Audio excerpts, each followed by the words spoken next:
Индивидуални земјоделци од целата држава се консолидираат во национална мрежа. Велат дека нивното обединување е единствениот начин да застанат пред власта и јасно да кажат со какви проблеми се соочуваат. Наместо пасивно користење на мерките, ќе бараат активно да ги вклучат во креирање на истите, кои наместо популистички да бидат потерк на земјоделците. Сега за сега овај момент не сме задоволни од поддршката на државата, затоа што резултати се видени. Мислам, самите резултати си кажуваат колку е тоа се соодветно.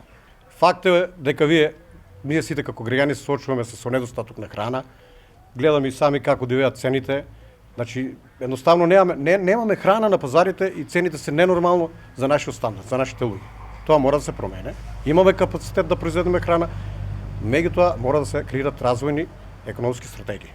Во моментот ситуацијата е алармантна, се жалат земјоделците. Бараат пред стартот на сејбата државата да утврди реална цена, а производителите да имаат загарантиран откуп. Сега откупната цена е пониска од производната, што е причина дел од земјоделците ги напуштат нивите. Пред секоја сејба, секој производ треба да има производна цена. Ние до сега го нема тоа.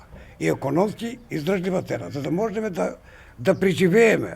Почна сега да ги крчат или да ги купачат по наша лојзата, ето до кај стигнаме. А зошто? И други ги остават и не се враќат, ни ги кројат, ни колци вадат, ништо. И фактички лозарството сега моментално, како и сите граѓанки, умира.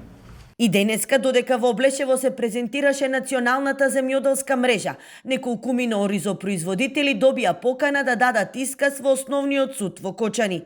За нив повторно отпочната прекршочна постапка, поради што на последниот протест не го испочитувале законот за јавни собири.